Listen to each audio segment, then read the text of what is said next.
Noong una, nagsalita ang Diyos sa iba't ibang panahon at sa iba't ibang paraan sa pamamagitan ng mga propeta. Ngunit sa mga huling araw na ito, siya ay nagsalita sa atin sa pamamagitan ng kanyang anak. Si Jesus ang anak ng Diyos na nagkatawang tao. Sinabi niya, mapapalad ang mga mapagpayapa sapagkat sila ay tatawaging mga anak ng Diyos. Hindi tayo magiging mapagpayapa kung tayo ay walang kapayapaan. Ang kapayapaan sa Biblia ay pamumuhay na may pagkakasundo, pagkakamit ng pinakamataas na layunin, pagtatamasa ng pagiging buo ng pagkatao, ganap na kapahingahan, katahimikan, kalusugan, kapanatagan, espiritual at material na kasaganaan. Ang Diyos ay Diyos ng kapayapaan. Ang kapayapaan ay angkin niya sa pasimula. Dahil ang tao ay nilikha ng Diyos na kawangis niya, ibinigay din ng Diyos ang kanyang kapayapaan sa tao. Ang kapayapaan ng Diyos ay nawala sa tao noong siya ay nagkasala. Sinabi ng Diyos, walang kapayapaan ang mga makasalanan. Hindi ibig ng Diyos na ang tao ay manatiling makasalanan. Ngunit ang tao ay wala kahit anong kakayahan na iligtas ang sarili sa kasalanan. Tanging Diyos ang may kapangyarihang magligtas. Kaya't isinugod niya ang kanyang anak, ang prinsipe ng kapayapaan, na nagkatawang tao at namatay para sa ating kasalanan, inilibing, muling binuhay, iniakyat at iniluklok ng Ama sa kanyang kanan sa langit.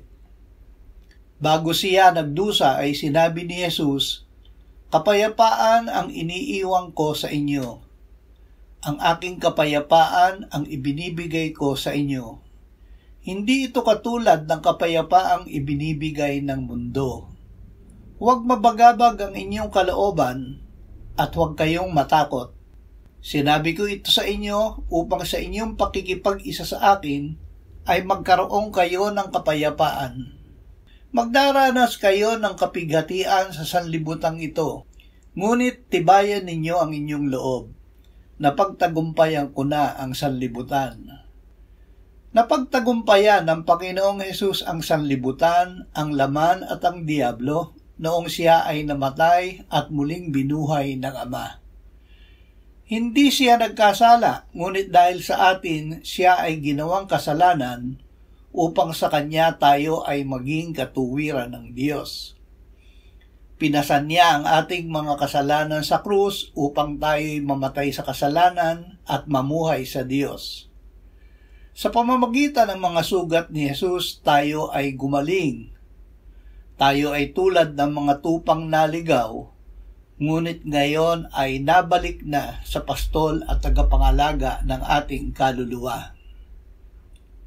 Tayo ay inari ng Diyos na matuwid dahil sa pananampalataya. Tayo ngayon ay mayroong kapayapaan sa piling ng Diyos dahil sa Panginoong Hesukristo. Sa pamamagitan niya ay nakatayo tayo ngayon sa biyaya ng Diyos at nagagalak sa pag-asa na tayo ay luluwalhatiin ng Diyos.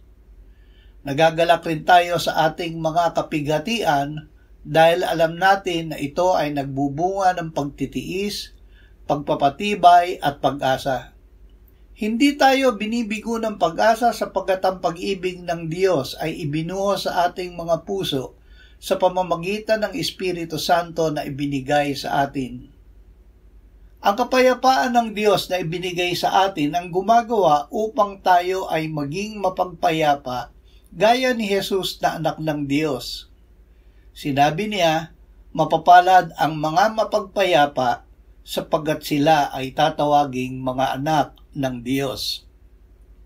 Ang pagiging mapagpayapa ay bunga ng karunungang bigay ng Diyos. Ang karunungang buhat sa itaas, una ay malinis, saka mapagpayapa, banayad, mapagbigay, puspos ng kaawaan at ng mabubuting bunga, walang pagtatangi, walang pagkukunwari, at ang bunga ng katuwiran ay itinatanim sa kapayapaan ng mga gumagawa ng kapayapaan. Tayo ay ginawa ng Diyos na banal dahil inialay ni Jesus ang kanyang sarili minsan magpakailanman. Kalakip ng kabanalang bigay ng Diyos ang kapayapaan ni Jesus. Pagsikapan natin na maging mapagpayapa at mamuhay na banal, dahil kung wala nito ay walang sino mang makakakita sa Panginoon. Diyos ang gumagawa upang tayo ay mamuhay na banal. Siya ang nagbibigay ng pagdanais at kakayahan na ating ipamuhay ang kanyang kapayapaan. Magalak tayong lagi sa Panginoon. Huwag tayong mabalisa sa anumang bagay. Sa halip, hingin natin sa Diyos ang lahat ng ating pangangailangan sa panalangin na may pasasalamat.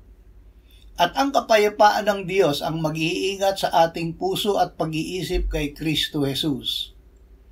Lagi nating isaisip ang mga karapat-dapat, kapuri-puri, totoo, marangal, matuwid, malinis, kaibig-ibig at kagalang-galang. Gawin natin ang ating natutunan, tinanggap, narinig at nakita sa mga tao ng Diyos sa Biblia. Sa gayon ay isa sa atin ang Diyos mismo ng kapayapaan. Naway lubusan tayong gawing banal ng Diyos ng kapayapaan.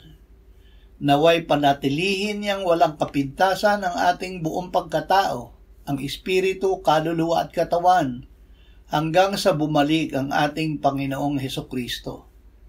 Tapat ang tumawag sa atin at gagawin niya ito.